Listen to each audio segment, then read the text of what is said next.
Okay ma'am. सगळ्यांना मराठी चालेल ना? कोणाला हो मॅम. मराठीमध्ये प्रॉब्लेम असेल तर हँड अप करा. आपला डिजिटल हँड अप आहे. कोणाला मराठीत प्रॉब्लेम नाहीये ना? No problem ma'am. No problem. Okay okay sir. तर मी मराठीत सांगेन. माझं नाव वैष्णवी शिवई आहे. मी कोल्हापूर महाराष्ट्र इथे राहते. मी सेकंड इयर इंजिनिअरिंग स्टुडंट आहे IIT बॉम्बेमध्ये आणि आता माझं सेकंड इयर सुरू आहे. सो माझ्याबद्दल मी मध्ये मध्ये सांगतच राहीन. खरं आता तुम्हाला काल ओरिएंटेशन झालं असेल आणि तुम्हाला माहिती असेल की एक्झॅक्टली आपण काय करतो. सो आज मी तुम्हाला सायन्स शिकवेन आणि हा आपला डे 1चा सिलेबस असेल. तर मी आता स्क्रीन शेअर करते.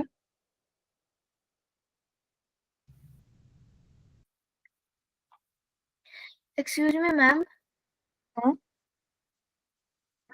मैम आप हिंदी में बोलेंगे, मुझे मराठी समझ में नहीं आती। ओके.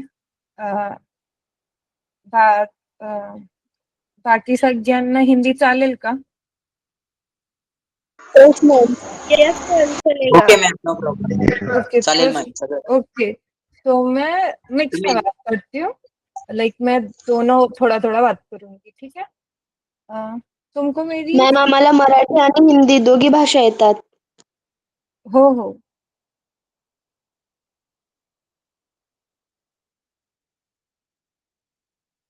तुम्हाला माझी स्क्रीन दिसते का? Yes ma'am. Yes ma'am.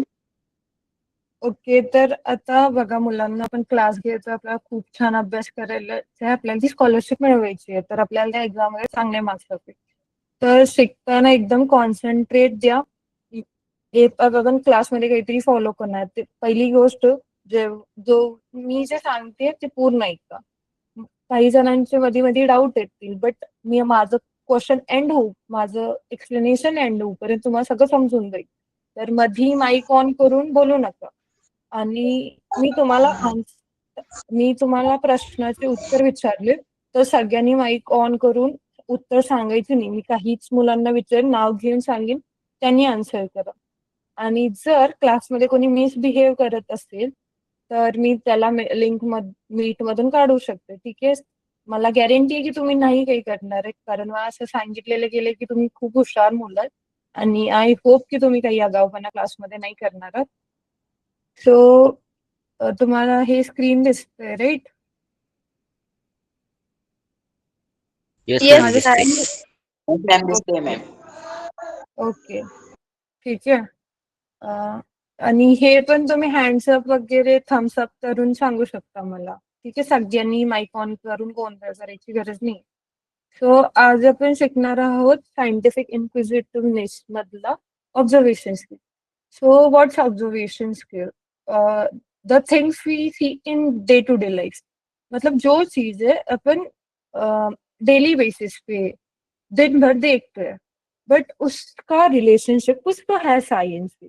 मतलब ऐसे नहीं कि चीजें ऐसी होती है, उसके पीछे कुछ ना कुछ साइंटिफिक चीजें होती रहती है. तो बट वो क्या होती है? तो हमें डेली बेसिस पे जो चीजें दिखती है उसके पीछे का साइंस क्या है, तो वो क्वेश्चन पे वो तुम्हारे सिलेबस में है और वो तुम्हें पूछ सकता है.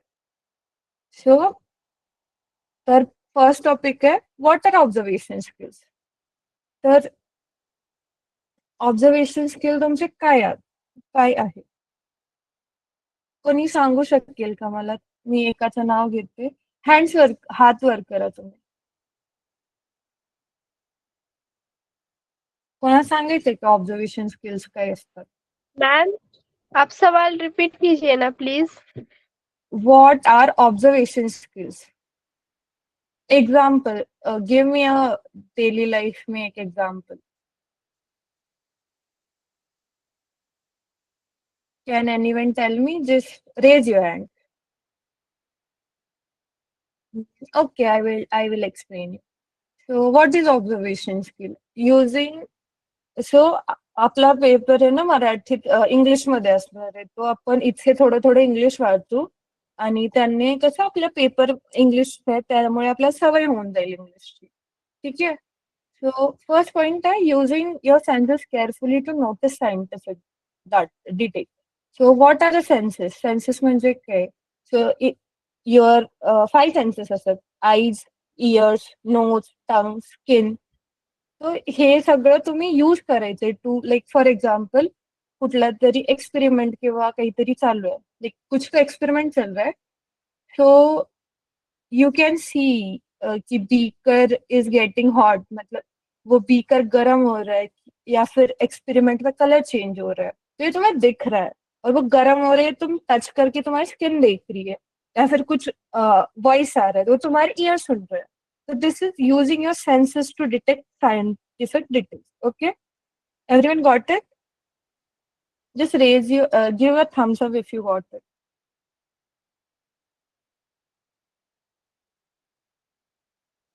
Okay, Sanya, open your mic and tell, did you got it?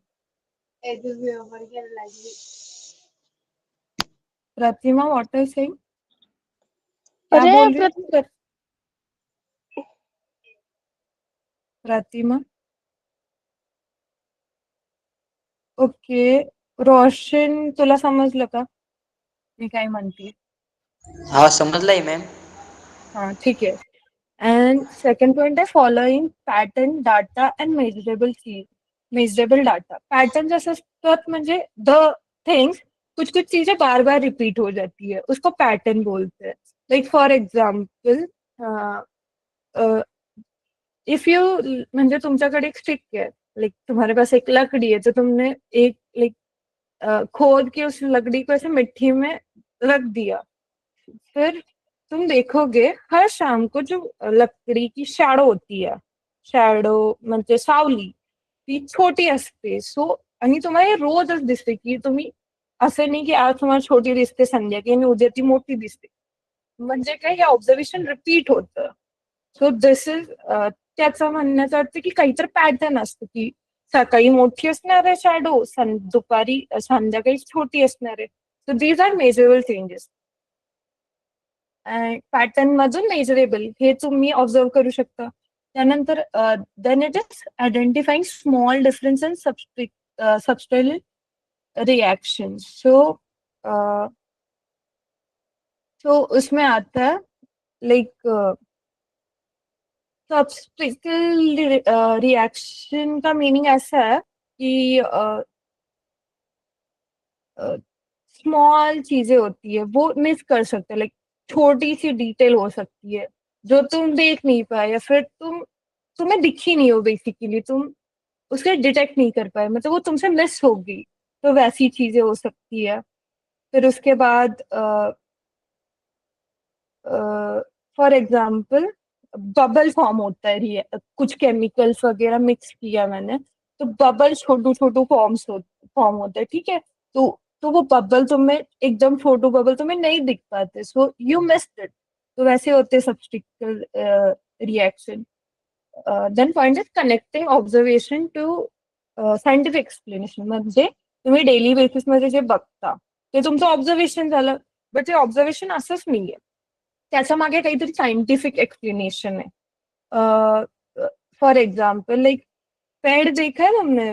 Like पेड़ है ना, हर वक्त अगर तुमने एक शॅडो में पेड़ रख दिया और इस साइड लाईट आहे, लाईक हा शॅडो आहे, लाईक इथे थोडासा अंधार आहे आणि इथे उजेड आहे, तर तुम्ही ते झाड तिथे ठेवलं, लाईक यहाँ थोडासा अंधेरा है या थोड़ा सा लाइट है और आपने पेड़ यहाँ रख दिया, तो यू विल सी पेड़ ऐसे ग्रो होता है इस डायरेक्शन में. सो दिस इज योर ऑब्जर्वेशन कि पेड़ इज लाइक पेड़ तुम्हारा लाइट की तरफ ग्रो हो रहा है. सो this is your observation. So what will be the science behind it?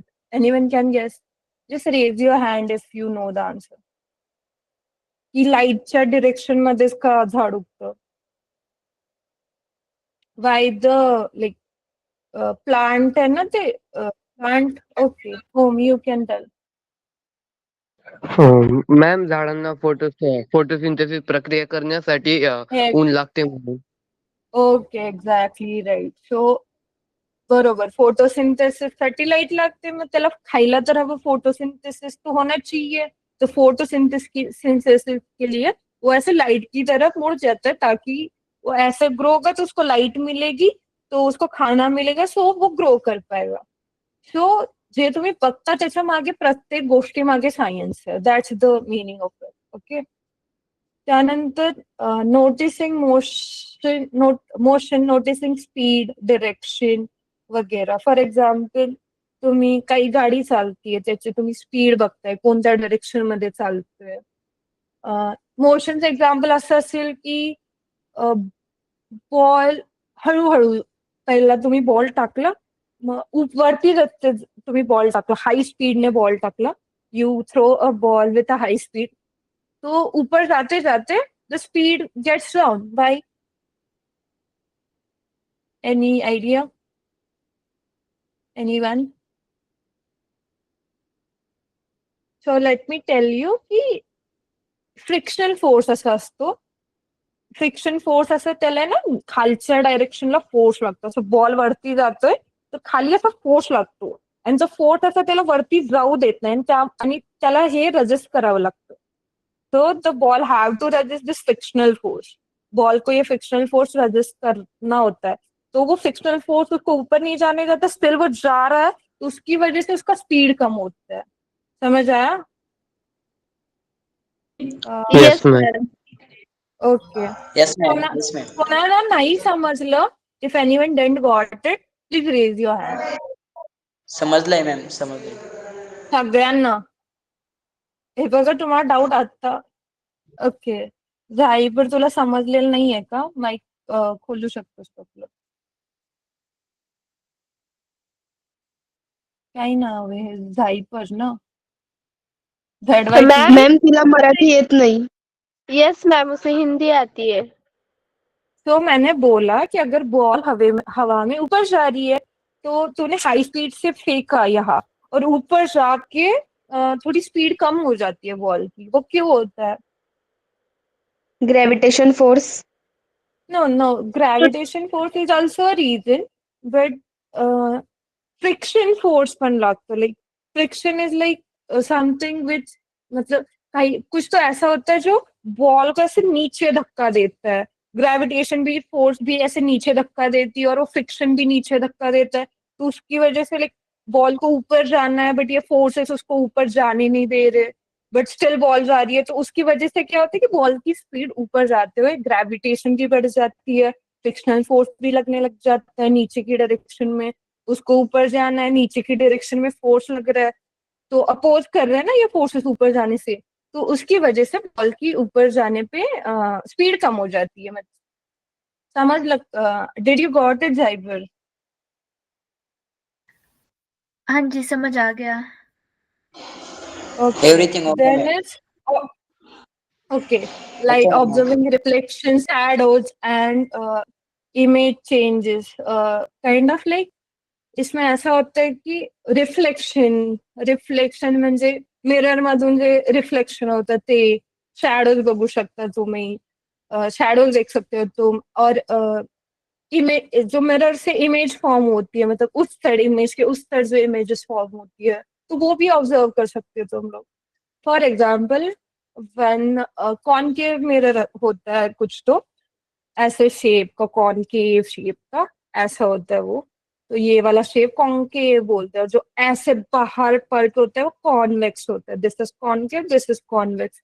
So concave mirror, for example, तुम्हारे गाड़ी में या फिर कार्स में जो होता है, that makes the object look bigger. मतलब पीछे जो ऑब्जेक्ट होता है उस वो मिरर में बड़ा दिखता है. कभी कभी इफ यू आर नोटिस कि उस मिरर पे लिखा हुआ होता है कि ऑब्जेक्ट जितना छोटा दिख रहा है, बट इस मिरर में वो ऑब्जेक्ट बड़ा दिखेगा तुमको. सो दैट्स द लाइट या फिर इमेजेस.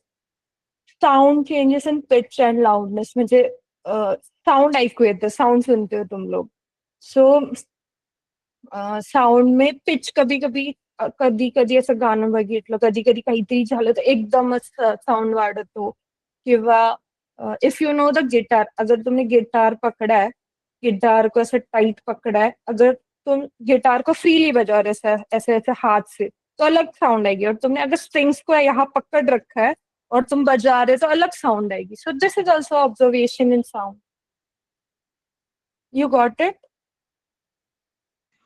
Yes, समझ आ ma'am. रहा है Yes, सबको? ma'am. Okay, yes so ma'am. ये हो गया। फिर उसके आता है कलर ऑब्झर्वेशन इन केमिस्ट्री, म्हणजे जे लॅब मध्ये असतं, जो लॅब में होता है वो केमिस्ट्री होता है। तो लैब में क्या क्या चीजें दिख सकती है तुम्हें केमिस्ट्री में? Colour change during the reaction होती है तो कलर चेंज होता है कभी कभी। फॉर एग्जाम्पल कुछ चीज ऑरेंज से रेड बन जाती है एक्सपेरिमेंट होने पे, रिएक्शन कंप्लीट होने पे। Effect of temperature on solubility, म्हणजे तुम लोगों को पता होगा लाइक गर्म चीजों में चीजें जल्दी डिजॉल्व होती है। Like you take a hot, तुमने ठंडा पानी लिया और गर्म पानी लिया एंड यू मिक्स शुगर, मतलब एक ठंडे ग्लास में और गर्म ग्लास में शुगर डाल दिया, तो गर्म ग्लास में जल्दी डिजॉल्व हो जाता है, मतलब लगेच विरघळतं साखर। क्यों? क्योंकि गर्म ग्लास का टेम्परेचर ज्यादा है और टेम्परेचर ज्यादा होने पे पार्टिकल जल्दी डिजॉल्व होते हैं। साखर जो शुगर होती है, those are made of small tiny tiny tiny particles और tiny tiny tiny elements, atoms. तो दोज गेट वो जो होते हैं वो जल्दी डिजॉल्व हो जाते हैं। छोटी छोटी शुगर मध्ये जे एक शुगरचा दाणे आहे, तो 1000 मिलियन पार्टिकल्सनी बनलाय। ते पार्टिकल्स लगेच डिझॉल्व्ह होतात गरम पाणी, म्हणून गरम पाणीत शुगर लवकर डिझॉल्व्ह होतं देन हॉट वॉटर। मतलब गर्म पानी में जल्दी डिजॉल्व हो जाता है पानी, इसीलिए उसको टेम्परेचर इफेक्ट ऑफ सोल्यूबिलिटी बोलते हैं। Got it? Yes, ma'am. Yes, ma'am. Then Ma'am. Yes, ma'am. okay, so formation or of gas and precipitate. What is gas? मतलब if you like तुम्ही काहीतरी रिएक्शन करते हो, then you see a छोटूसा bubble in the like beaker आहे, एक beaker है समझो, तो तुमने कुछ तो केमिकल्स डाले और तुमको एक छोटा सा बबल दिखा, तो उस बबल के अंदर एयर ट्रैप्ड होती है, गैस ट्रैप्ड होती है। तो तुमको वो दिख रहा है ना कि बबल है, कुछ तो बबल है, तो फॉर्मेशन ऑफ गैस बोलते हैं, क्योंकि उस बबल के अंदर गैस होती है। या फिर प्रेसिपिटेट मतलब कुछ तो ये मतलब दिखने लायक थोड़ा सॉलिड टाइप बन जाता है प्रेसिपिटेट।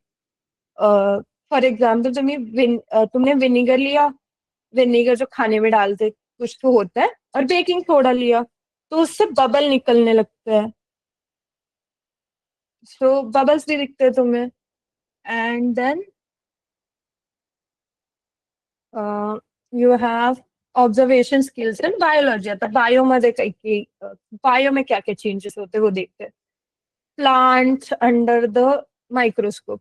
सो तुम्ही कधी लॅबमध्ये गेला असाल आणि तुम्ही प्लांट्सचे लीव्स वगैरे, माइक्रोस्कोप असतं त्यात आपल्याला प्लांटचे सेल्स दिसतात, मतलब प्लांट्स के सेल दिखते हैं हमें, और लाइक वो एकदम छोटे होते हैं, लाइक हम अपने खुद की आंखों से वो नहीं देख सकते। सो अपन माइक्रोस्कोप यूज करते हैं उसको देखने के लिए। वो बहुत ऐसे लाइक बड़ा करके दिखाता है। तो हम माइक्रोस्कोप में क्या क्या दिखते हैं हमें? सेल में सेल वॉल्स दिखती है, उसके लिए सेल में क्या क्या है वो दिखने लगता है प्लांट्स का माइक्रोस्कोप से। तो दैट प्लांट्स में सेल वॉल्स होती है। एनिमल सेल देखोगे तो एनिमल सेल को सेल वॉल नहीं है। सेल वॉल इज व्हाट की बाउंड्री होती है सेल, म्हणजे सेल असा सेल काहीतरी आहे, त्याचा शेप फिक्स नसतो। सेल का शेप फिक्स नहीं होता, तो उसके साइड से ऐसा कुछ तो होता है बाउंड्री, लाइक तुम्ही इफ यू हैव सीन जैसे ग्राउंड होता है साइड से बाउंड्रीज होती है, तो दैट इज सेल वॉल। ठीक है, तर आणि एनिमल सेल मध्ये सेल वॉल नसतात। एनिमल सेल में सेल वॉल नहीं होता, प्लांट सेल में सेल वॉल होता है। तो that's the difference. And behaviour of organism such as growth, like organism कैसे बढ़ रहा है, लाइक फॉर एग्जाम्पल पेड़ होते हैं, पेड़ तो पेड़ के ना नीचे से रूट ग्रो होते हैं और पेड़ की हाइट भी ग्रो होती है। So this is the growth of the organism. Okay. And visual observation like shadow का बताया था मैंने कि मॉर्निंग में सन यहाँ होता है, ठीक है, सन यहाँ होता है, स्टिक यहाँ होती है, तो ऐसे सनलाइट जा रही है तो बड़ी शैडो दिख रही है तुमको, बड़ी शैडो दिख रही है, ठीक है। नून में क्या होता है? एग्जैक्ट यहाँ होता है, एग्जैक्ट ऊपर सन होता है, तो ऐसे जा रही है सनलाइट, तो छोटा शैडो बन रहा है। और फिर इवनिंग में सन यहाँ आ जाता है, तो ऐसे जा रही है सनलाइट इस डायरेक्शन में तो बड़ी शैडो बनती है, समझ रहे हो? Yes ma'am. Yes ma'am. Anyone Yes, have ma'am. Yes. doubt? Please raise your hand because it's no doubt ma'am. Doubt No solve question, करना ma'am. डाऊट सॉल्व करणं खूप गरजेचं आहे, कारण असे पेपर जर एक्झाम मध्ये आले आणि मी शिकवलेलं जर तुम्हाला एक्झाम मध्ये करता आलं नाही तर मला खूप वाईट वाटते. ठीक आहे. तर आता डाऊट लाजू नका की बाकी सगळ्यांना समजते आणि मला समजत नाही असं विचार करायचा गरज नाहीये.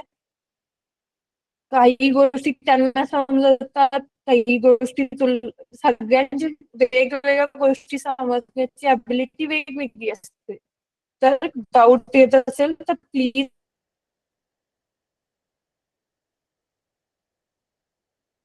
हात वर करा आणि मला सांगा. ठीक आहे. तर हे मी सनलाईट सनचं समजलं असं कन्सिडर करते आणि पुढे करते. ठीक आहे. Okay, ma'am. Visual observation diffusion like KMNO4 spreads faster in hot water. Like so KMNO4 is potassium permanganate म्हणतात त्याला. this is म्हणजे जो KMNO4 potassium permanganate उसका नेम है और KMNO4 is its shortcut. so वो सब लैब में यूज होता है. so KMNO4 fast spreads faster in hot water. like गर्म पानी में जल्दी से स्प्रेड हो जाता है वो. KMNO4 is kind of liquid असतं, डार्क कलरचं असतं आणि ते जर लाइक अगर तुमने गर्म पानी में डाला तो जल्दी स्प्रेड हो जाता है, वो कलर ले ले पानी में वो अपना कलर छोड़ देता है. बट अगर तुमने वो ठंडे पानी में डाला तो थोड़ा धीरे धीरे स्प्रेड होता है. So why is this? Because गर्म पानी में फास्ट मूव करता है. फॉर एग्जाम्पल अभी मैंने जैसे बताया था तुमको कि गर्म पानी में शुगर जल्दी डिजोल्व होती है. Same reason. High temperature high particle energy. मतलब कोई भी बॉडी है, फॉर एग्जाम्पल ये बॉटल है, ये छोटे छोटे छोटे छोटे पार्टिकल से मिलके बनी है, ये तो पता ही होगा.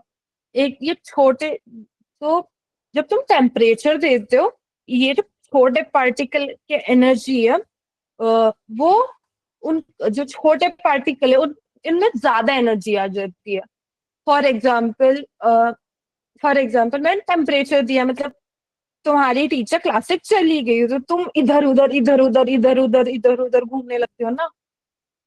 तो टेम्परेचर देने पे एनर्जी बढ़ जाती है, तो उसकी वजह से वो जल्दी डिजोल्व हो जाते हैं, फिर जल्दी मूव करने लगते हैं. ठीक है. तो इसीलिए टेम्परेचर बढ़ाने पे तुमको ये चेंजेस दिखते हैं. ठीक है. Yes ma'am. Okay. Hello teacher. Then ये Yes, ma'am. Yes who was this? Sorry दीदी, मुझे ना मतलब ऐसे एक्चुअली अभी अभी याद आया कि क्लास है एक्चुअली, मतलब मैं भूल गई थी. तो आपने क्या सिखाया? Okay it's fine. ये जो मैंने सिखाया ना वो आपको वो ये लोग भेज देंगे. ठीक है. तो आप थोड़ा सा पढ़ लेना और नेक्स्ट क्लास Madam. में अगर आपको डाउट रहे तो बता देना. Hello. हाँ बोलो. हाँ Madam, hi. बोलो. Hello. मॅडम हॅलो बोल रोश. परत एक्सप्लेन करायला एवढा टाइम नाही मॅम. नाही पुढे नाही चालू द्या. आता नाही एक्सप्लेन करत नाही मी तिला म्हणते की एकदा वाचून ये आणि उद्या हो तर मॅम. नहीं समझलं. हाँ. जागृति मैं वापस एक्सप्लेन नहीं कर रही हूँ, तुम एक बार पढ़ लेना, वो मैम तुमको भेज देंगी. अपन कंटिन्यू करते क्योंकि अपन को क्वेश्चंस भी करने अभी. ठीक है. आइडेंटिफाइंग लाइक तुम्हें एक्सपेरिमेंट आप लोग एक्सपेरिमेंट करते हो. ठीक है. तो ग्राफ प्लॉट करते हो लाइक की me for example temperature versus solubility. म्हणजे टेम्परेचर मैंने एक्स एक्सिस पे बनाया, सॉल्युबिलिटी मैंने वाई एक्सिस पे बनाया. तो फॉर एग्जाम्पल मैंने टेम्परेचर इतना किया तो इतना शुगर सोल्युबल हुआ. म्हणजे मी थोडंसं टेम्परेचर वाढवते. टेम्परेचर हा टेम्परेचर मी गॅसला ठेवल्यावर एवढं शुगर कमी वितळलं. फिर मैंने टेम्परेचर बढ़ाया तो इतना शुगर बढ़ रहा है. तो टेम्परेचर बढ़ाने पे तुम्हारी सॉल्युबिलिटी भी बढ़ रही है. सो मैं टेम्परेचर जैसे बढ़ रही हूँ तो तुम्हारी सॉल्युबिलिटी भी बढ़ रही है. तो ऐसे स्ट्रेट लाइन आ जाती है, वो एक्स और वाई एक्सिस पे ऐसे स्ट्रेट लाइन आ जाती है। तो तुम्हें वो देखना है। फिर spotting an anonymous and sudden jumps, मतलब कभी कभी सडन जंप्स आ जाती, लाइक स्मूथ चल रहा है और कभी कभी ऐसा हो कि एक टेम्परेचर आया और पूरा ही डिजोल्व हो गया। मतलब ये तो टेम्परेचर में तो नहीं होता, बट कभी कभी लाइक तुमने फॉर एग्जाम्पल इलेक्ट्रिसिटी होती है, तुमने ज्यादा करंट दे दिया, एक पॉइंट पे बहुत ज्यादा करंट हो गया, तो अपना मेन स्विच उड़ जाता है, वो फ्यूज उड़ जाती है, याद है। तो एक पॉइंट आता है जब बहुत सडन जंप्स आते हैं। Then comparing to the sets of value, like दो दो बार डाटा निकाल लिया, उन दोनों को कंपेयर कर दिया। Then diagram interpretation skill, like reading labels and flow diagram. For example तुम्हें एक एक्सपेरिमेंट करेंगे वो, और वो बोलेंगे कि for example temperature versus solubility का ग्राफ दे दिया उन्होंने। सॉल्युबिलिटी मतलब कितना वो डिसॉल्व हो रहा है, कितने वितरते कितनी basically. So temperature versus solubility दे दिया, सो उसका ग्राफ दे दिया, तो तुमको पढ़ना आना चाहिए कि ये क्या बोल रहा है, ये जो ग्राफ में डायग्राम्स दिए है उसमें क्या क्या लिखा है, वो क्या शो कर रहा है, वो तुम्हें पढ़ना आना चाहिए। प्रेडिक्टिंग आउटकम मतलब of the experiment, for example तो तुम लोगों को पता है कि टेम्परेचर बढ़ाने पर जल्दी डिसॉल्व हो जाएगा। अब एक टेम्परेचर, अब तुमको बताएंगे कि इस टेम्परेचर पे ये डिसॉल्व हो गया, अब उस और मैंने टेम्परेचर बढ़ा दिया, तो उससे ज्यादा अमाउंट डिसॉल्व हो गया, उससे कम अमाउंट डिसॉल्व होगा। Bhagyashree, tell me. Ma'am let Bhagyashree answer. Bhagyashree, are you listening? Ma'am question repeat कीजिए।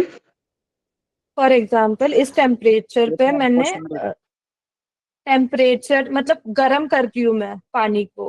फॉर एग्जाम्पल इस टेम्परेचर पे एक टेम्परेचर है एक्स, उस पे इतना शुगर डिसॉल्व हुआ, लाइक फॉर एग्जाम्पल इतना शुगर था वो डिसॉल्व हो गया, तो और इतना बच गया, थोड़ा सा बच गया, तो और मैंने बाद में थोड़ा सा टेम्परेचर बढ़ा दिया, तो जो पहले शुगर डिसॉल्व हुआ था उससे ज्यादा शुगर डिसॉल्व होगा या कम शुगर डिसॉल्व होगा? ज्यादा शुगर डिजॉल्व होगा। हाँ हाँ, क्योंकि टेम्परेचर बढ़ाने पे डिसॉल्व सॉल्युबिलिटी यस बढ़ मैम, रही है, अपनी ज्यादा डिसॉल्व अच्छा हो रहा है। हाँ, तो तुम आउटकम प्रेडिक्ट कर पाए ना विदाउट एक्सपेरिमेंट। तो that's it, understanding structure functional relations. ठीक है, देन उसके बाद आता है observations is not equal to assumptions. मतलब तुम जो देखते हो वो वैसा ही नहीं होता है। फॉर एग्जाम्पल कभी कभी तुम्हें दिख जाता है कब, बट वो ऑलवेज ट्रू नहीं होता। ठीक है, मतलब कुछ चीजें तुम्हें रिपीट में बार दिख रही है तो वो सही है, बट हर बार सही नहीं होती। ठीक है, visible changes is not equal to chemical changes always. For example तुम्हें कुछ चेंजेस दिख रहे हैं, फॉर एग्जाम्पल तुमने आइस लिया गर्मी में, धूप में रख दिया तो आइस मेल्ट हो गया, तो उसमें केमिकल चेंजेस होते हैं क्या? नहीं। देख, आइस में जो मॉलिक्यूल्स है उसका फॉर्मूला भी H2O है, और वाटर में भी जो है मॉलिक्यूल्स वो भी H2O है, तो केमिकली तो कुछ चेंज नहीं हो रहा, बट तुम्हें आंखों से तो दिख गया कि वो मेल्ट हो गया, तो फिजिकल चेंज था। तो ऐसा नहीं कि हर वक्त चेंज हो रहा है तो केमिकल रिएक्शन कुछ हो रही है, ऐसा नहीं होता है। ठीक है, और third is yes ma'am.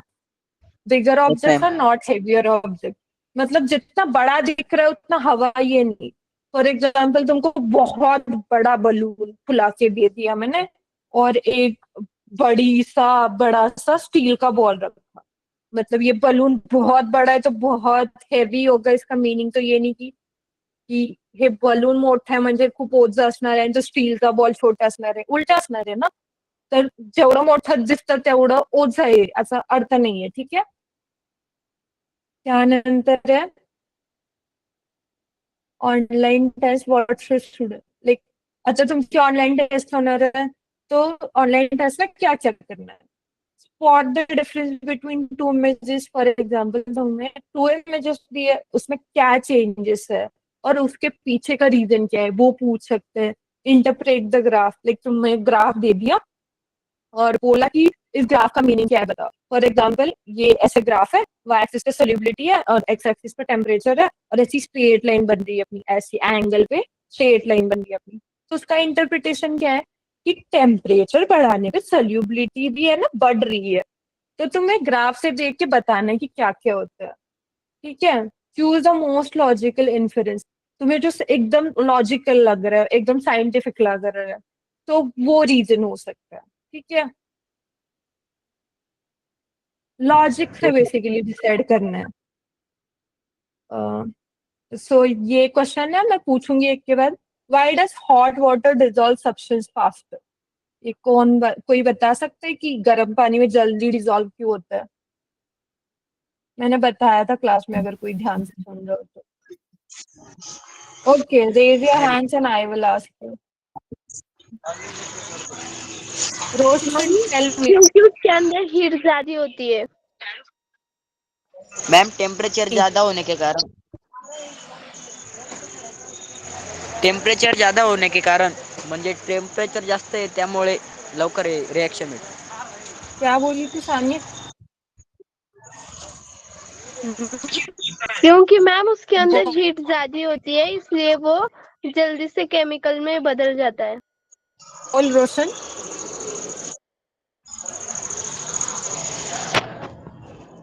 Wait ma'am 2 minute. Ma'am मी सांगू? टेम्परेचर जास्त झालं hello hello hello ma'am. Hello ma'am. काय होतं हे आठवतं की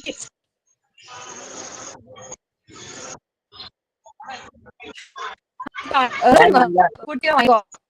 Put your मॅम mic माझा off. नेट नेट इश्यू येतोय कोण आहे मॅम. माझा डाटा इश्यू येतोय. 2 मिनिट मॅम. डाटा इश्यू येतोय. दुसऱ्याकडून विचारून घ्या मॅम. 15 मॅम ती जी वस्तू असते ना, तुम्ही फॉर एक्झाम्पल शुगर दिलं होतं, तर शुगर ही छोट्या छोट्या पार्टिकलने बनलेली असते.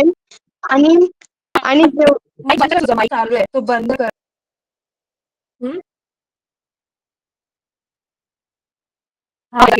करतात लगेच एक ते पार्टिकल मधला एनर्जी दिल्यावर ते असं सेपरेट होतात आणि त्यामुळे तो पार्टिकल आहे ना तुटतो पाण्यात आणि तो वितळतो.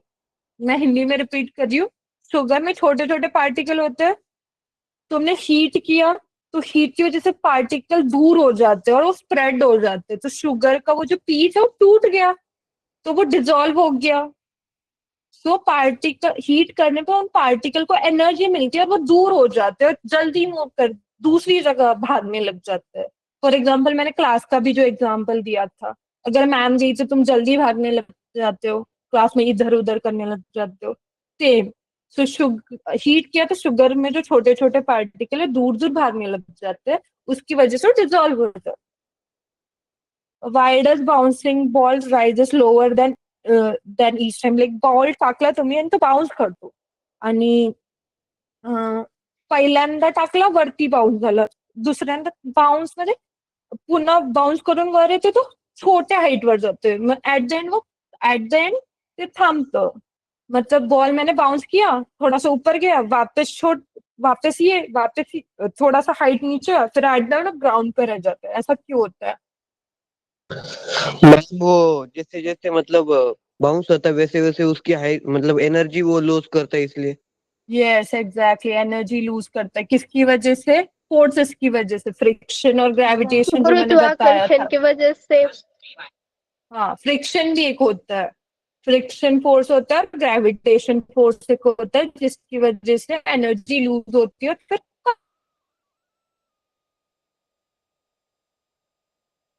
कम हाइट पे बाउंस करता है वो। Why do convex mirror forms inverted image sometimes? तो कॉन्वेक्स मिरर का ऐसा होता है कि कॉनकेव मिरर का ऐसा होता है कि ये बोला था मैंने कि दिस सरफेस इज कॉनकेव। तो सो कॉनकेव का ऐसा होता है कि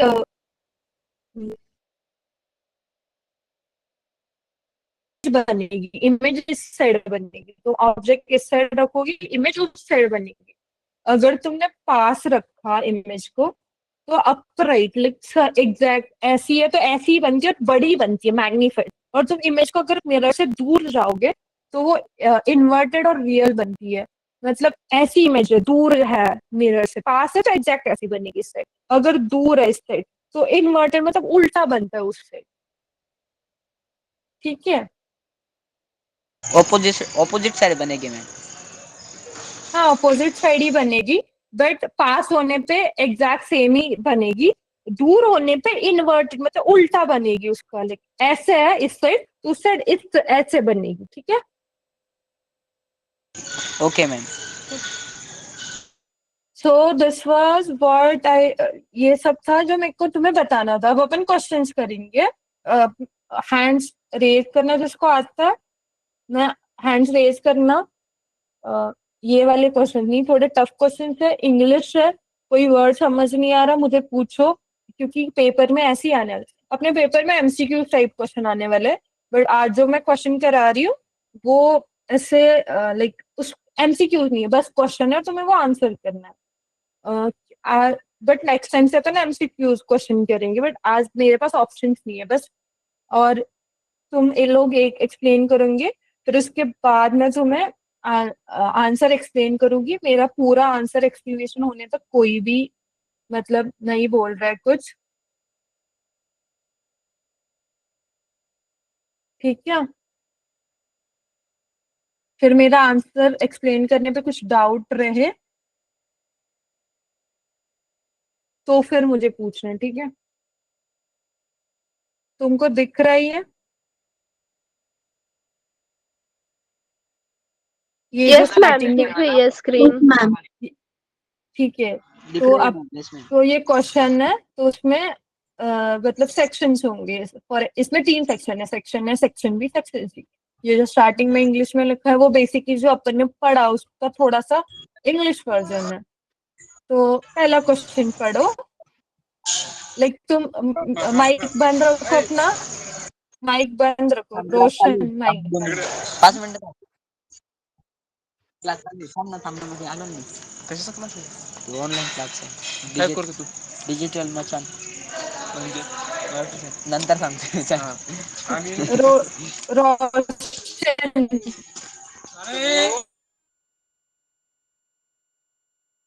मॅम सॉरी माईक चालू होता मॅम. रो, I am sorry ma'am. Roshan please put your mic off, और ओके मॅम सॉरी मॅम. असं इथून पुढे करू नका, नाही तर मी परमिशन काढून टाकेन ना माईकची नो पूर्ण मॅम टाइम। मला सॉरी. मॅमनी सांगितलेलं पण नाही की माईक पूर्ण टाइम चालू करू देऊ नकोस त्यानं.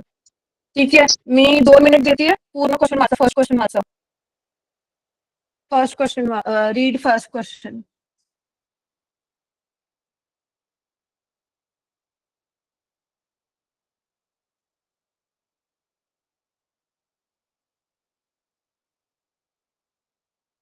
Hello teacher. हा टीचर मी वाचू जागृती. ओके, काय करेल, काय विचारायचं तुला? नो टीचर, आता तुम्ही क्वेश्चन रीड करायला सांगितला ना. हा ठीक आहे, सगळ्यांचं होतं. ठीक आहे, आता मी वाचते, सगळ्यांचं वाचून झालंय. You observe a piece of pumic rock and a strong granite stone, both roughly the same size, placed in a bucket of water. The granite shrinks while the pumice float. Based purely on this observation, what can you infer about the buoyant force acting on the floating pumic rock compared to its weight? Basically इस question का meaning है कि 2 stone है, pumice stone है और एक granite stone है, दोनों सेम साइज के। तो हमने वो पानी में डाल दिया, ठीक है। पानी में डालने पे ग्रेनाइट स्टोन वो श्रिंक हो गया, और वो प्यूमिस स्टोन है वो फ्लोट कर रहा है। तो वो ऐसा क्यों हुआ? तुम्हें बायोन्स फोर्स से कुछ बताना, उसका रीजन बताना। Does anyone knows the answer?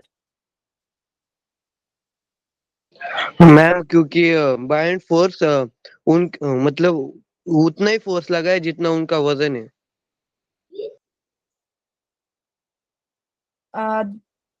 जवळ आहे बट एक्झॅक्ट आन्सर नाहीये, ठीक आहे।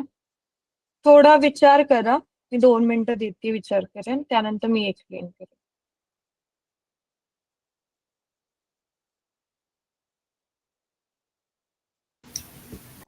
Ma'am, buoyant force is greater than weight. Okay so let me tell. Rock आहे वरती बायॉन फोर्स लागतो, खाली ग्रॅव्हिटी लागते. फ्लोट कधी करणार? जेव्हा फोर्सेस नसणार त्याच्यात, खेचणारा कोणी नसणार, तर त्याचे फोर्स बॅलन्स व्हावे. सो फ्लोट कधी करणार? जेव्हा buoyant force is equal to gravitational force. ठीक आहे, हे दोन्ही रॉक साठी की फ्लोट कधी करणार. सो आता बायॉन्स फोर्स साईड सेम आहे, तर बायॉन्स फोर्स आहे ना फक्त साईडवर डिपेंड करते. तुमच्या वजनावर, तुझे वजन किती है, तेरा वेट कितना है, उस पर बायॉन्स पर डिपेंड नहीं करता है.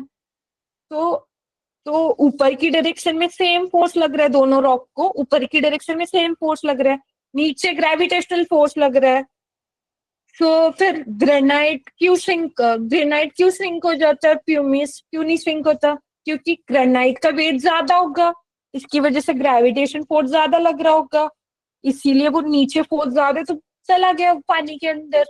बट प्यूमिस के क्या हुआ, ग्रेविटेशन और बायॉन्स दोनों फोर्स इक्वल थे, तो उस मतलब दोनों साइड से सेम फोर्स आ रहा है, तो वो स्टेबल है, तो नहीं कहीं गया. तो इसी की वजह से ग्रेनाइट स्विंग करता है, प्यूमिस फ्लोट हो जाता है. ठीक है, any doubt? If you have doubt please raise your hands. आणि मी आत्ताही सांगते, डाऊट सॉल्व्ह करणं खूप गरजेचं आहे. 21 जणांत मीट मध्ये सगळ्यांना समजतं की नाही. जर तुम्ही मला डाऊट विचारणार आहे तोवर मला नाही कळणार की मी चांगलं शिकवते की नाही.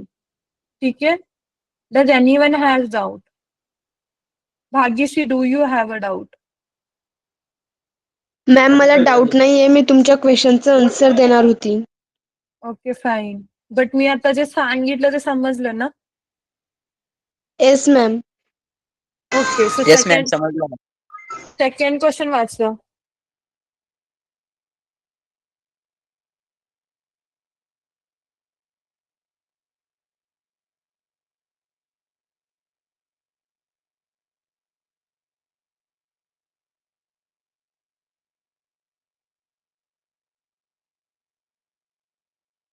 ठीक आहे, आता मी वाचून दाखवते. सुनो, मैं पढ़ रही हूँ. ठीक है.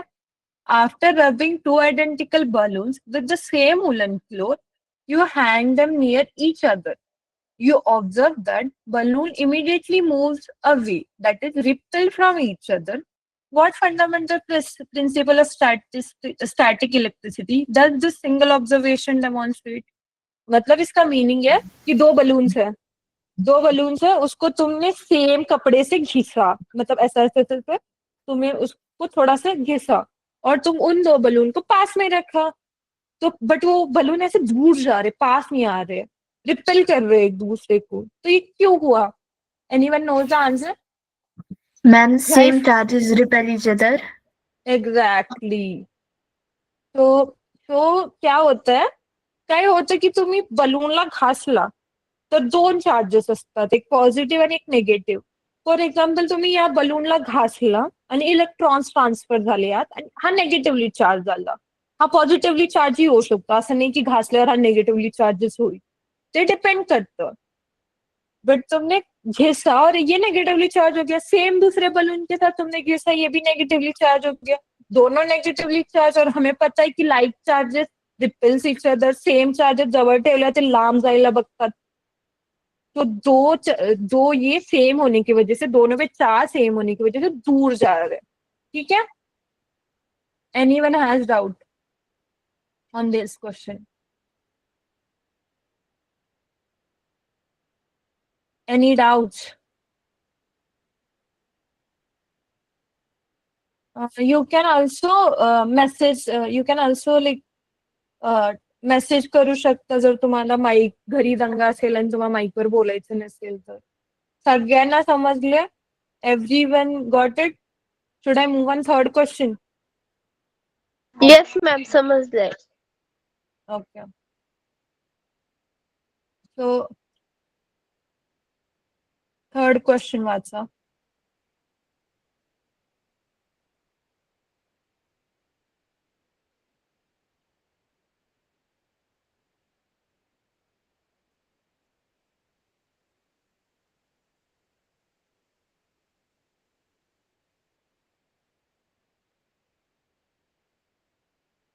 So let me read.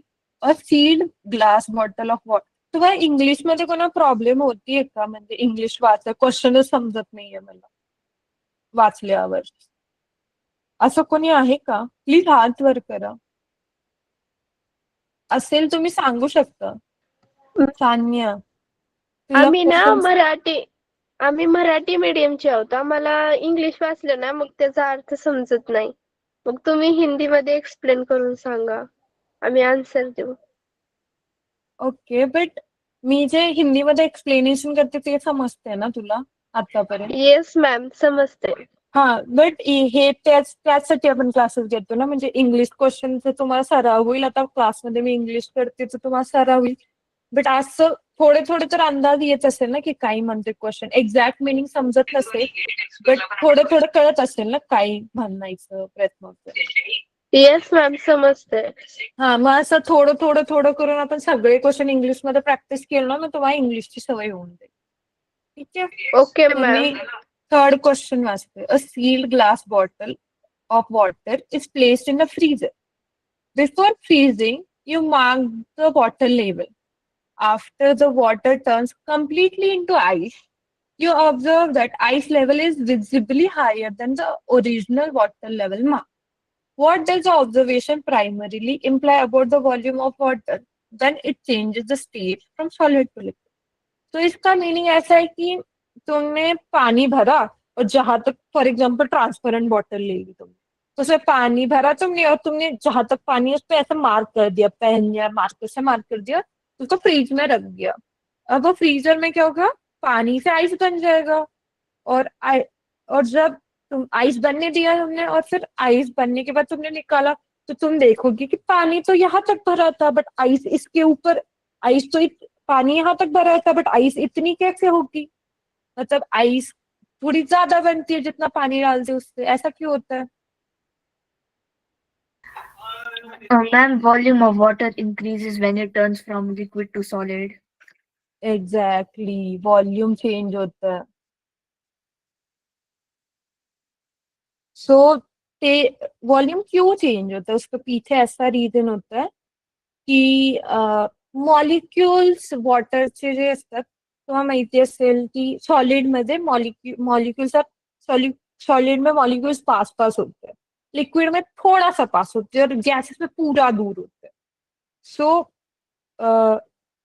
सो वो मॉलिक्यूल है ना, रीअरेंज होते हैं. ठीक है, सेम मॉलिक्यूल्स रीअरेंज होते हैं, तो उसकी वजह से वॉल्यूम चेंज हो जाता है और उसकी वजह से थोड़े पानी में ज्यादा इस बनती है. समझा? येस तो मॅम. कभी कभी तुमने देखा होगा फ्रीजर के जो ये होते हैं, कभी कभी बॉटल ही टूट जाती है. आइस, ऐसे आइस ज्यादा हो रही है और बॉटल में ही क्रैक आ गया. क्यों होता है? क्योंकि आइस का वॉल्यूम बढ़ते जा रहा है, वॉल्यूम बढ़ते जा रहा है, वॉल्यूम नहीं हुआ तो वो ज्यादा बढ़ रहा है, फिर उसकी वजह से क्रैक आ रहा है. तुमने देखा होगा, तुम फ्रीजर में जो डब्बे होते, छोटे छोटे स्क्वायर बॉक्सेस होते हैं, तुम तो एग्जैक्ट लेवल पे डालते हो, बट जब फ्रीज होने के बाद तुम देखते हो ये तो ऊपर आ गया. तो वो क्यों होता है? क्योंकि वॉल्यूम बढ़ती है जब ट्रांसफॉर्मेशन होता है वाटर टू आइस. ये किसी को समझ नहीं आया? समझ गया मैम. किसी को भी समझ नहीं आ रहा, प्लीज रेज योर हैंड.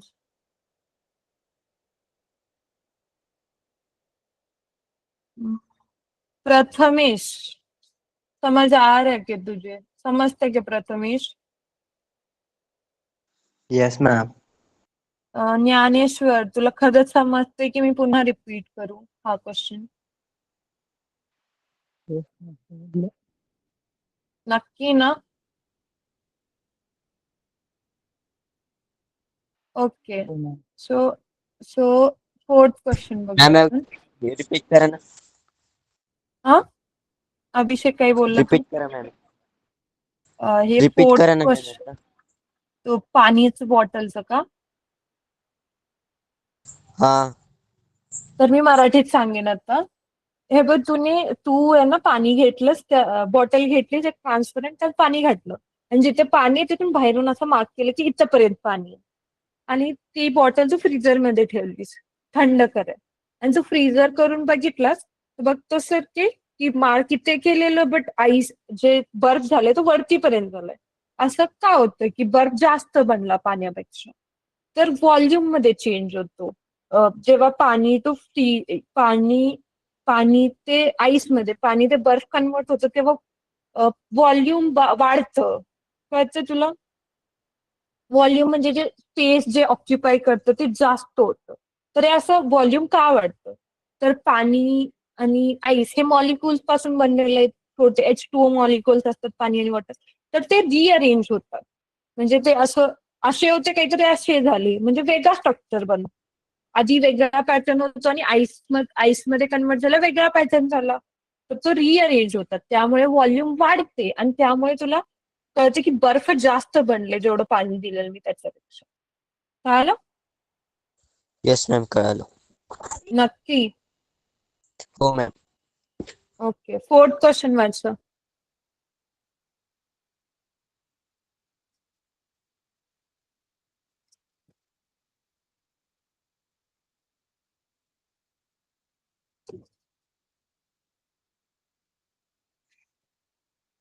मी वाचते. A simple electrical circuit containing a wire is set up above a magnetic compass. You close the switch and the compass needle deflects. You immediately open the switch, the needle returns to its original direction. What single factor must be true about the magnetic field of the wire during the process? कोणा कळाला question? मी question explain करते. ठीक आहे, मी question. हा बोल रोशन. Question repeat करा ma'am. ठीक आहे, मी आता हिंदीत समजून सांगते. एक सर्किट आहे. सर्किट म्हणजे वायर वगैरे काही जे कनेक्टेड आहे. बट त्याच्यात मी स्विच मध्ये नाही घातलेलं ते पूर्ण. जेव्हा मी स्विच घालेन तेव्हा सर्किट पूर्ण येईल. तर मी काय केलं, एक मॅग्नेट कंपास येतं, त्याला असे निडल असतात. निडल म्हणजे असं पॉइंटेड असतात आणि ते फिरतं. ते तुम्हाला डिरेक्शन दाखवतं कंपास. मूवी मध्ये कुठे तर बघितलं असेल. तर मी स्विच घातलेलं नाहीये म्हणजे सर्किट ओपन आहे म्हणजे उघड है. अगर मैंने स्विच में डाल दिया वो लाइक फॉर एग्जाम्पल ये होता है, ये मैंने स्विच में डाल दिया, देन सर्किट कंप्लीट हो जाता है. अगर वो ऐसे ही ये है तो सर्किट कंप्लीट नहीं होता है. तो मैंने वो स्विच डाला तो सर्किट कंप्लीट हो गया, अपना वायर्स का कंप्लीट हो गया. और फिर उसके बाद मैंने कंपास उसके ऊपर पकड़ा तो कंपास की जो निडल्स वो डिफ्लेक्ट हुई मतलब मूव कर दिया. बट जब मैंने सर्किट कंप्लीट किया और स्विच ऑन किया तो कंपास की निडल मूव कर रही है. फिर मैंने स्विच बंद करके और हटा दिया वो जो वायर मैंने डाली थी स्विच से. तो कंपास की निडल जितना मूव करी तो वापस 0 पे आ गई वो. अब वो मूव नहीं कर दी जब स्विच बंद है. तो ऐसा क्यों होता है? मैग्नेटिक फील्ड से रिलेटेड है कुछ तो. मैम मतलब जब वायर में करंट फ्लो होता है तब मैग्नेटिक फील्ड बनती है और मैग्नेटिक फील्ड की वजह से जो नीडल है वो डिफ्लेक्ट होती है. एग्जैक्टली. तो ऐसा होता है कि तो स्विच बंद करते हो तो करंट फ्लो होता है उन वायर से. म्हणजे तुम्ही स्विच घातला आणि तो ऑन किया तुमने स्विच तो करंट बन जाता है. तो करंट बनता है तो मैग्नेटिक फील्ड जनरेट होती है उससे. और मैग्नेटिक फील्ड की वजह से ये निडल्स मूव करती है. और और जैसे ही तुमने करंट बंद कर दिया मतलब स्विच निकाल दिया या फिर बंद कर दिया और वो प्लग आउट कर दिया तो क्या हुआ, करंट बनना कम हो गया. करंट नहीं बन रहा अभी तो फिर मैग्नेटिक फील्ड ही नहीं है तो फिर नीडल मूव नहीं करेगी, वापस अपने पोजीशन पे आ जाएगी. समझा? यस किसी को मॅम. नहीं समझा? किसी को नहीं समझा please ask me. I will ask a random person. जागृती पाटील, समजतंय का तुला मी काही म्हणाले? Yes teacher. हो ना. प्रशांत पाटील, समजतं का तुला मी काय म्हणाले? प्रशांत पाटील, ऐकतोयस का प्रशांत? क्लास सुरू ठेवून सोडला.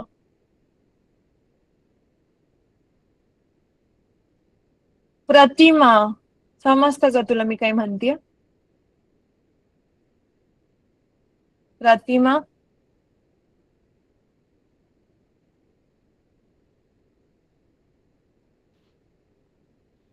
Okay good. चलो 5th क्वेश्चन वाचा. मीच वाचते, आपल्याकडे वेळ कमी आहे, आपल्याला 7:30 ला क्लास संपवायचे, त्यामुळे मीच वाचते. ठीक आहे. Climbing plant stem is supported by a rough wire. Over the time, you observe that the tendrils of the plants coil tightly around the wire. What general characteristics can you see infer about the tendrils in the terms of sensitivity of external physical contact? Tendrils म्हणजे काय असतं, थांबा मी तुम्हाला दाखवते.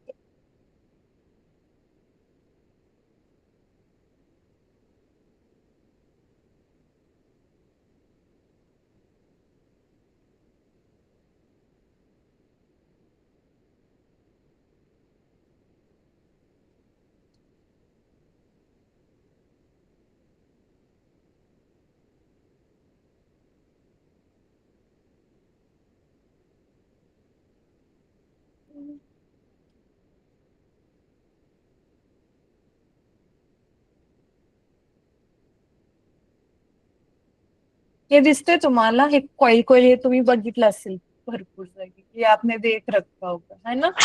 हो ma'am, बघितलंय. So this is tendril. ठीक है.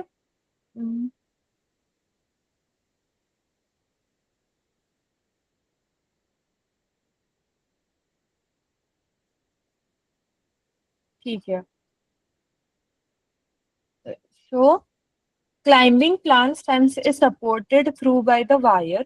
Over the time, you observe that the tendrils of the plants coil tightly around the wire. ठीक आहे, मी क्वेश्चन वाचलेले, तर ते विचारतंय की ते जे टेंडल कॉईल होतं, त्या झाडाला तुम्ही एक वायर त्याच्या शेजारी ठेवलं, मग ते जे कॉईल आहे ते त्या वायरला से गुंडाळलं, मतलब वायर वायर को ऐसे गोल गोल गोल गोल गोल गोल करके, तो उसने वायर को क्यों टच किया, ये पूछ रहे.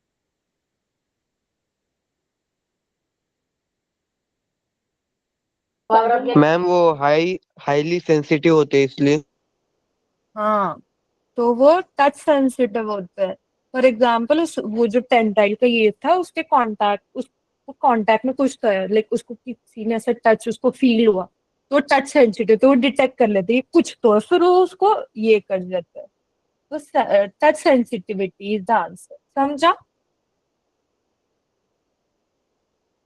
किसी को नहीं येस समझा तो मॅम. प्लीज, किसी को नहीं समझा तो हाथ ऊपर कर दो. ठीक है.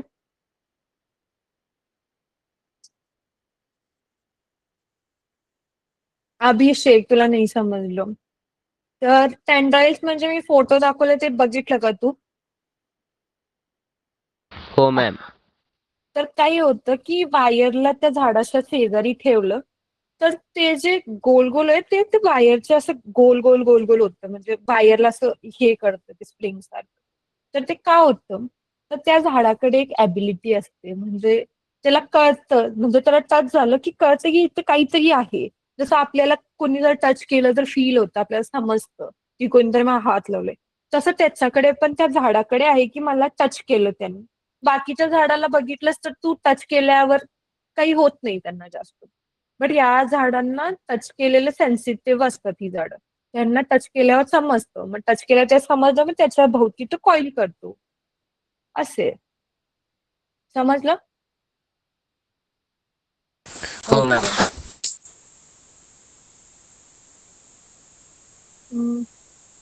Okay. Okay. A large pond ecosystem is observed where fish feed on dragon larvae and dragonflies feed on the small insects.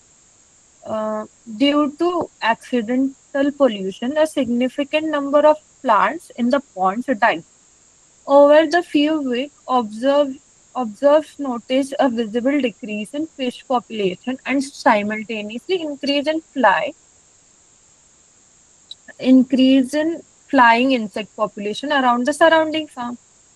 Synthesizing the observation explained the likely cause and effect, cascading the link, the death of pond plant to subsequent increase in the insect pollution, especially focusing on the intermediate biotic factors. ह्यात भरपूर English आहे, but ह्याचं basically meaning असे की काही fish आहेत, fish खातात, dragon fly म्हणून एक इन्सेक्ट असतो ते खातात, आणि ड्रॅगन फ्लाय छोटे छोटे इन्सेक्ट खातात. ठीक आहे. सो आता काय होतं की लाइक फिश है, फिश खाता है ड्रैगन फ्लाई को, और ड्रैगन फ्लाई छोटे इंसेक्ट को खाता है.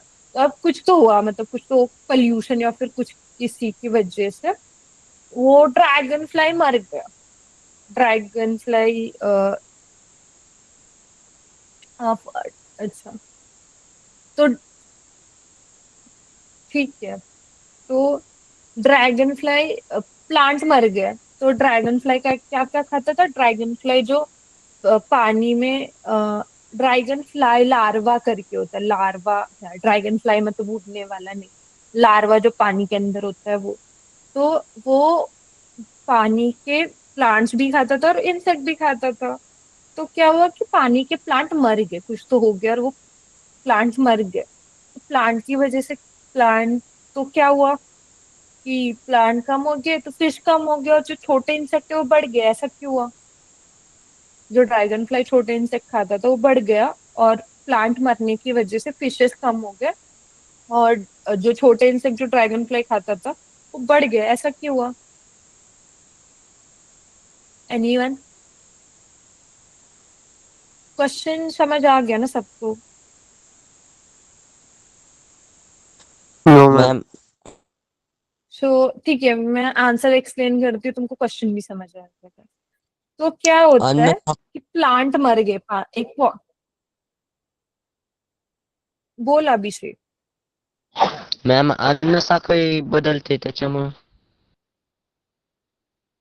हाँ, फूड साइकिल में चेंज होता है. सो क्या होता है कि पानी के प्लांट कम हो गए, तो जो ड्रैगन लार्विया होता है वो पानी में जो प्लांट होते हैं वो खा के जी रहा होता है. ठीक है. तो प्लांट भी गए तो ड्रैगन लार्विया क्या खाएगा? तो ड्रैगन लार्विया मर गए सब, मतलब उनकी पॉपुलेशन कम हो गई वो. फिर फिश क्या क्या खाता था? ड्रैगन लार्विया खाता था. उनके फिर मतलब ड्रैगन लार्विया कम हो गए, मर गए, तो फिश के पास खाना कम है, तो खाना कम है तो फिश भी कम हो गया. ठीक है. फिर उसके बाद होता है कि ड्रैगन लार्विया मर गया, अभी कम हो गया, तो ड्रैगन लार्विया जो खाता था छोटी छोटी इंसेक्ट, ड्रैगन लार्विया दो चीजें खाता था, प्लांट और वो जो छोटी छोटी इंसेक्ट है. तो ड्रैगन लार्विया कम हो गया तो उन छोटे छोटे इंसेक्ट को खाने की जरूरत, छोटे छोटे इंसेक्ट को कौन खाएगा? कोई उनको खा नहीं रहा है, तो उसकी वजह से छोटे छोटे इंसेक्ट बढ़ जाते हैं. समझ आया फूड चेन में कैसा चेंज हुआ? हो मॅम. Yes ma'am. हाँ, तो इसका आंसर वही था कि उसकी प्लांट मरने पे ऐसा ऐसा साइकिल हो जाता है. ठीक है, समझा सबको? Yes ma'am. किसी का डाउट हो तो हाथ ऊपर करो.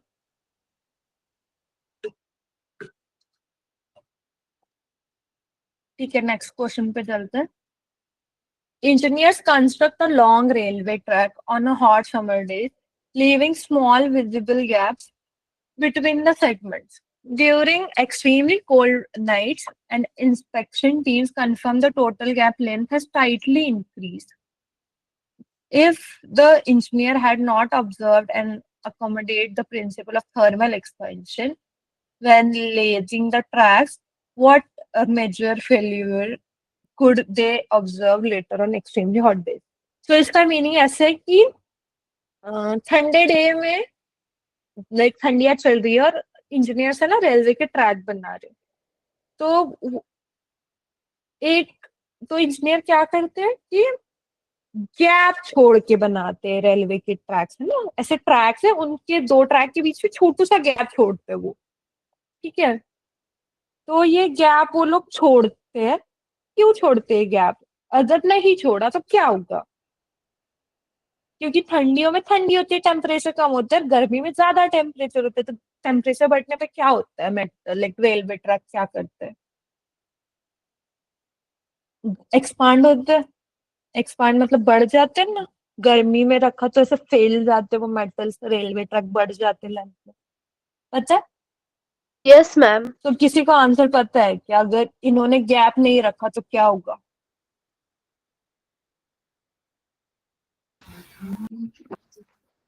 मैम अगर इन्होंने गैप नहीं रखा तो फिर ट्रैक्स टूट सकती हैं, क्योंकि गर्मियों में वो एक्सपैंड हो जाएगा और सर्दियों में वो कंप्रेस हो जाता है। एग्जैक्टली तो बनाते हैं और क्या करते हो, गैप रखते हैं क्योंकि ठंडी में टेम्परेचर कम है तो ऐसे ही चला जाता है, दूसरे गैप से फर्क नहीं पड़ता, ठीक है। बट गर्मी में क्या होता है, एक्सपांड हो जाता है, इतना गैप है, ये एक ट्रैक ही एक ट्रैक है, वो एक्सपांड हो गए और मिल गए, तो अभी भी प्रॉब्लम नहीं है। बट अगर इन्होंने गैप ही नहीं रखा, लाइक पहले से ही ऐसा बना दिया और ये एक्सपांड हो रहा है तो ये ऐसे बन गया, तो काइंड ऑफ बक्कल हो गया, थोड़ा सा ऐसे शेप बन गया, तो तुम उसमें चला नहीं सकते, ठीक है। तो फिर ऐसे ऐसे लाइक शार्प पॉइंट आ गया तो रेलवे कैसे जाएगी, तो तुमने एक्सपांशन हुआ बेसिकली टेम्परेचर बढ़, तो उनको तो वो ठंडियों में उतना गैप रखना ही चाहिए ताकि वो गर्मी में कवर हो जाए, ठीक है। अगर उन्होंने गैप ही नहीं रखा तो ऐसा हो जाएगा वो, और फिर रेलवे कैसे जाएगी, ऐसे कुछ तो है तो उसके ऊपर से कैसे जाएगी, फिर एक्सीडेंट्स वगैरह हो सकते हैं, समझा, सबको समझा। Yes ma'am. किसी को नहीं समझा तो प्लीज ये करो।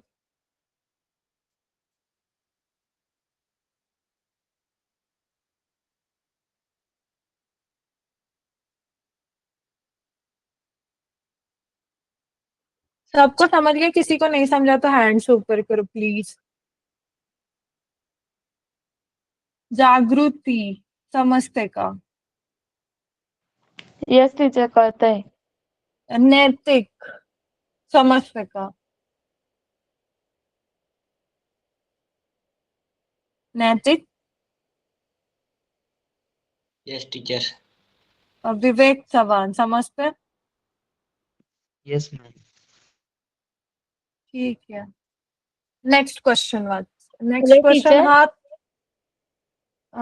कौन नहीं है, समझ गया ना जागृती, टीचर तो मी ते नाही जागृती। समजा, समजलं ना मागचा क्वेश्चन मी काय म्हटले टीचर मला रेल्वेचा। कळलंय, मला एक डाऊट आहे। हा विचार,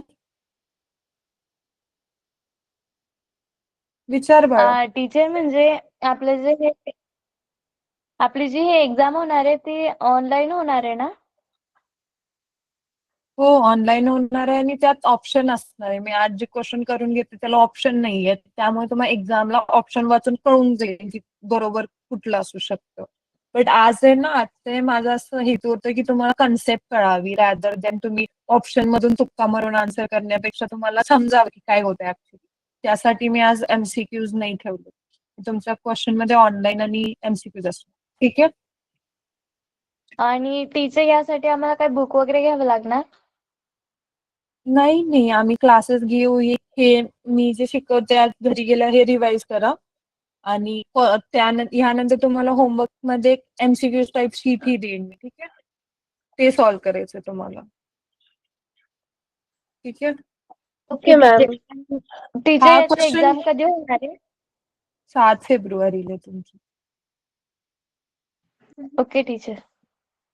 ठीक आहे। हा क्वेश्चन खूप मोठा, हा तुम्ही घरी जाऊन एकदा वाचा आणि नेक्स्ट क्लासमध्ये बोलू, ठीक आहे। हा वाचूया। A student divided a lukewarm milk into two balls, A and B. They added a spoonful of curd only to ball A and kept both balls in a warm place overnight. In morning, they observed that only ball A has a curd and taste sour. Based on the observation outcome, what specific biotic factor must have been absent or inactive in bowl B? And what metabolic process and products cause the qualitative changes in ball A? For example, की एक student असतो, त्याने ना दोन्ही गरम केलं दूध रात्रीचं आणि दोन्हीला गरम दूध 2 बाउलमध्ये घातले, बॉल ए आणि बॉल बी मध्ये 2 बाउलमध्ये घातले त्यांनी, आणि एका बाउलमध्ये त्यांनी थोडीशी दही मिक्स केली आणि एका बाउलमध्ये नाही मिक्स केली, मतलब एक बॉल दो गरम लाइक बाउल है, 2 बाउल है, दोनों में गरम दूध है, एक बॉल में दही मतलब कर्ड मिक्स किया और एक में नहीं मिक्स किया, और उसको थोड़ा सा गरम मतलब फ्रिज में नहीं, थोड़ा सा फ्रिज के बाहर थोड़ा सा गरम मतलब थोड़ा सा वार्म जो है बाहर रखकर, और फॉर एग्जाम्पल बॉल ए में तुमने तो दही मिक्स की थी, तो सुबह उठ के देखता है वो तो बॉल एक ही दही बन गई है और वो थोड़ा सा बट अलग टेस्ट आ रहा है, स्वीट थोड़ा सा सोर टेस्ट है, और बॉल भी तो गर्म दूध ही है, वैसे का वैसे ही है, तो ऐसा क्यों हुआ?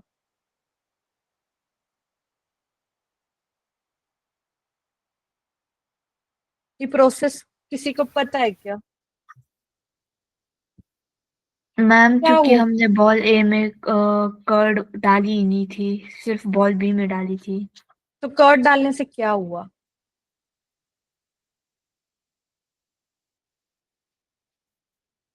जागृति आता है देखो। कर्ड डालने से उसमें ना एक लिक्विड फॉर्म तैयार हो गया और वो दही में रूपांतर हो गया उसका। नहीं नहीं नहीं, इसका ऐसा लाइक सबको थोड़ा सा गलत पता है, तो मैं अभी आंसर करूँ।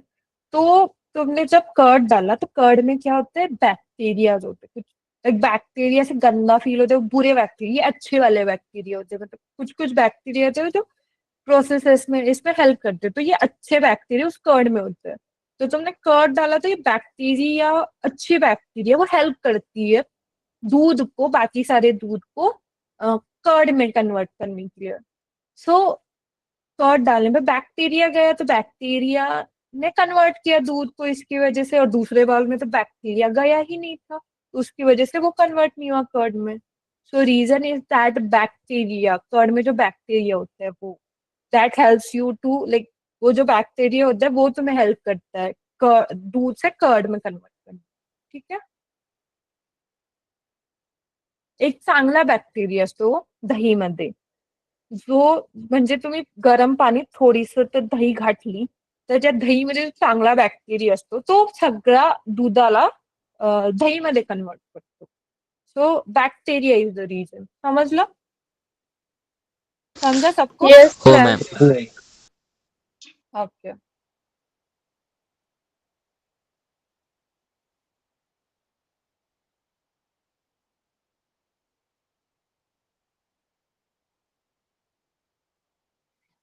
ये पढ़ो, comparative observation. You observe the root stem of two field plants. Plant A shows a single prominent root tapering downward, and plant B shows a cluster of many tiny threads like rooting from the stem base. Can you determine about primary structure difference between the mechanical functional of the prominent root structure in plant? मतलब एक plant है, दोन plant है, ठीक है, तो एक का रूट, दो पेड़ है, तो एक का जो रूट होता है वो ऐसे सिंगल ऐसा टैपरिंग टाइप है, ऐसा एक रूट है, और दूसरा प्लांट है उसको बहुत सारे ऐसे ब्रांचेस है रूट्स के, और उस ब्रांचेस पे भी ऐसे ऐसे फाइबरस रूट्स है। तो दो प्रकार के ये है, तो दोनों दोनों का फंक्शन क्या है, तो एक प्लांट में ए प्लांट बोलो उसका टैपरस है, और बी प्लांट है जिसका फाइबरस मतलब ब्रांचेस है, और उस इसमें भी फाइबर की तरह काइंड ऑफ रूट्स है, तो ऐसे फैला हुआ है ये प्लांट है, और ए है जो ऐसे टैपरिंग सिंगल रूट्स है। तो दोनों में फर्क क्या है, फंक्शन में फर्क क्या आएगा? मैम मतलब जो ए वाला प्लांट होगा ना, वो उसका वाटर हम्म, सोर्स डीप, मतलब वो ज्यादा वाटर मतलब ऑब्जर्व करेगा। तो जो टेपरिंग वाला है वो बोल रहे यस। हो? और उसमें क्या प्रॉब्लम है फिर फाइबरस में? फाइबरस तो ज्यादा फैला होता है, ऐसे दूर दूर तक ऐसे ब्रांचेस बना के ऐसे दूर दूर तक ऐसे पूरा होता है, तो वो तो ज्यादा दूर तक जा सकता है, ज्यादा वाटर कलेक्ट कर सकता है वो तो। मैम लेकिन वो मतलब जो सॉइल में वो मतलब दूर दूर होता है ना, और बीच में सॉइल भी होती है, इसकी वजह से। अरे मैम सॉइल में ही पानी होता है, सॉइल मैम के अंदर प्लांट ही पानी होता है। बोल। मैम प्लांट बी के रूट्स ज्यादा एरिया कवर करेंगे तो फिर वो ज्यादा अच्छे से पानी एब्जॉर्ब कर सकते हैं। हाँ, और प्लांट ए क्या करेगा, गेस कर सकते हो? हम्म, तो प्लांट ए क्या करता है? हाँ, ज्यादा बढ़ेगा। तो प्लांट ए क्या होता है, ऐसा होता है उसको तो ज्यादा जल्दी बढ़ता है, और उसके जो रूट्स में ना खाना स्टोर करता है। फॉर एग्जाम्पल कुछ कुछ प्लांट्स है ना, लीव्स में खाना स्टोर करते हैं, तो ये रूट में खाना स्टोर करते हैं, ये जो टेपरिंग वाले होते हैं कभी कभी कुछ कुछ प्लांट्स, और वो जो फैला हुआ है तो ज्यादा दूर दूर तक जा सकता है वो फैला हुआ रूट से, तो ज्यादा जगह से पानी इकट्ठा कर सकता है, ठीक है। तो उसकी वजह से प्लांट भी ज्यादा पानी इकट्ठा करेगा, प्लांट जल्दी बढ़ेगा और फूड स्टोर करेगा अपने रूट में। समझा ओम? ते को जो मिसअंडरस्टैंडिंग थी वो हुई क्लियर? यस मैम, हो गई क्लियर। GOVT जो भी है, तुम्हें समझा क्या?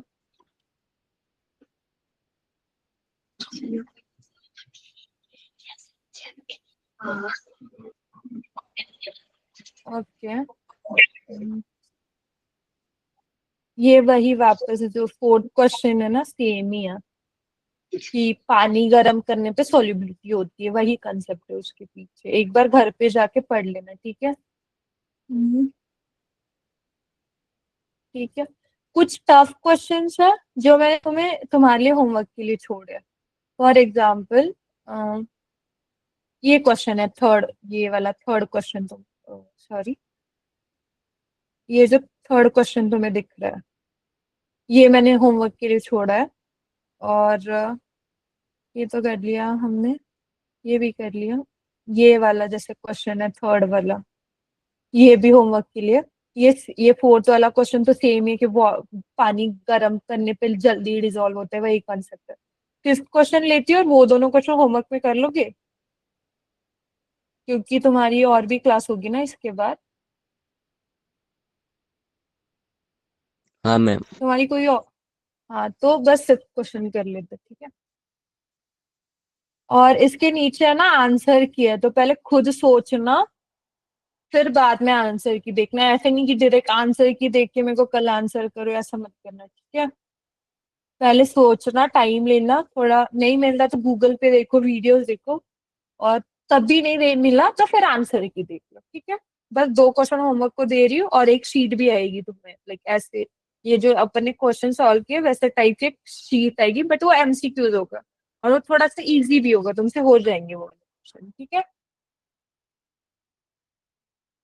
सो फिफ्थ क्वेश्चन पढ़ रही हूँ मैं।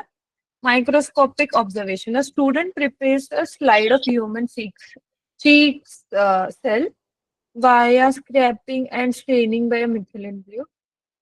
View under them under a high power microscope. What is three essential membrane bonds of the eukaryotic cell are clearly made visible by the staining the scrap material and observing the prepared slides. म्हणजे चीक म्हणजे काय? तुमचे गाल, ठीक आहे। तो तर एका मुलग्याने काय केले, चीक मध्ये म्हणजे आपली बॉडी सेल्स पासून बनलेली असते, तर त्याने काय केलं इथलं थोडंसं काही कसं तर करून त्याने ते थोडेसे चीकचे सेल घेतले आणि त्याला मायक्रोस्कोपच्या अंडर बघितलं, तर त्याला सेल दिसतं आपलं। तर त्या सेलमध्ये 3 इम्पॉर्टंट कंपोनेंट्स आहेत सेलचे, तर ते काय काय आहेत? ते 3 इम्पॉर्टंट कंपोनेंट्स मायक्रोस्कोप मध्ये बघितलं काय काय मतलब एक लड़के ने चीक के सेल होते हैं, अपनी बॉडी पूरी सेल से बनी होती है। सेल से ये बनता है, फिर पता होगा तुम्हें ऑर्गन बनता है, ऐसे स्टेजेस होते हैं। तो एक बंदे ने चीक्स के सेल ले लिए, थोड़ी सी स्किन ले ली चीक्स वाली गाल की, और उसने माइक्रोस्कोप के अंडर दे दिया, तो उस माइक्रोस्कोप में उसको क्लियरली दिख रहा है। तो उसको 3 इंपॉर्टेंट चीजें दिख रही है। तो ऐसी कौन सी 3 इंपॉर्टेंट चीज है सेल की जो अपन को माइक्रोस्कोप के अंदर दिखती है? सेल के 3 पार्ट जो अपन को माइक्रोस्कोप के अंदर दिखते हैं। Anyone knows the answer? Ma'am cell wall, that is first. Second? Cytoplasm, yes. Third? Cell membranes. Not membrane, the like main जो असं डॉट सारखं दिसतं, डॉट की तरह दिखता है बीच में, याद है क्या बोलते हैं उसको? Ma'am nucleus. Ma'am nucleus, exactly. 3 दिखते हैं हमें, सेल वॉल जो सराउंड करता है, साइटोप्लाज्म जो सेल में होता है, थर्ड इज न्यूक्लियस जो बीच में से गोल की तरह दिखता है, ठीक है। Excuse me ma'am, yes. Ma'am human cell में तो सेल वॉल ही नहीं होता है। You animal, oh sorry, cell wall नहीं, सेल मेम्ब्रेन दिखता है, सॉरी सॉरी, ठीक है। माय बैड चुकलं, ठीक है। सेल वॉल नाही दिसत, सेल मेम्ब्रेन दिसतं. ह्युमन सेल मध्ये सेल मेम्ब्रेन असतं, सेल वॉल नाही दिसत. ठीक आहे, समजलं का? Yes ma'am. Cell membrane, cytoplasm आणि न्यूक्लियस हे 3 असतं. ठीक आहे, सेल वॉल नसतं, सेल मेम्ब्रेन असतं. ठीक आहे, समजला question? Yes ma'am. Yes ma'am. हा मॅम. तर आता तुम्हाला आजचं माझं क्वेश्चन झालेले आहेत. आता याच्या खाली फक्त आन्सर कीच आहे याची, जे मी तुम्हाला आन्सर मध्ये सांगितलं. तर हे जे मी आज शिकवलंय तुम्हाला, जे तुम्हाला PDF मध्ये मी शिकवलं आणि हे जे क्वेश्चन केले तो तुम्हाला घरी जाऊन पुन्हा वाचायचे, पुन्हा आठवायचे की मी काय काय सांगितलेलं, आणि तुम्हाला एक शीट येईल तेही सॉल्व्ह करायचे. तर आता आपण निवांत बोलू शकतो. काही डाऊट आहेत किंवा क्लास मधलं किंवा दुसरं काही, माझं नाव आठवत नसेल तुम्हाला तर विचारू शकता तुम्ही, काही विचारू शकतात. एकानंतर एक विचार, हँड्सअप करा ज्यांना बोलायचंय.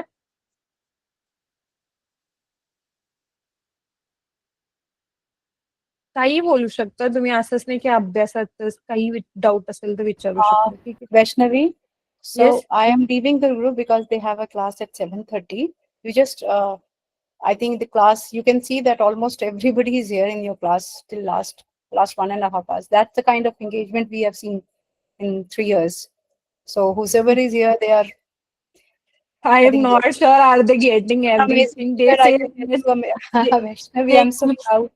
I'm so proud of you because they are not responding because they are experiencing this kind of a class for the first time. So I am very happy you could engage them throughout your class. It's been I am not sure because everyone don't raise their hands for doubts. nahi, so they will come up. They're picking up. So understand their foundation and many things, you know. But they stayed here for almost 1.5 hours. That's the first validation. And going forward, they will definitely come up with you their questions. Okay, sure. Okay. So I'm we are ending. yeah. So I'll stop. Uh, Can you stop yeah. the recording? Should I go and start the other classes? You know how to. Should I do it or you do it? I have no. You Okay, I'll do started, na? So I you have- stop the recording. Acha, I'll do that. I will say bye and I will also leave the meeting. Okay? The class is over, no? Yeah. Okay, fine. बच्चों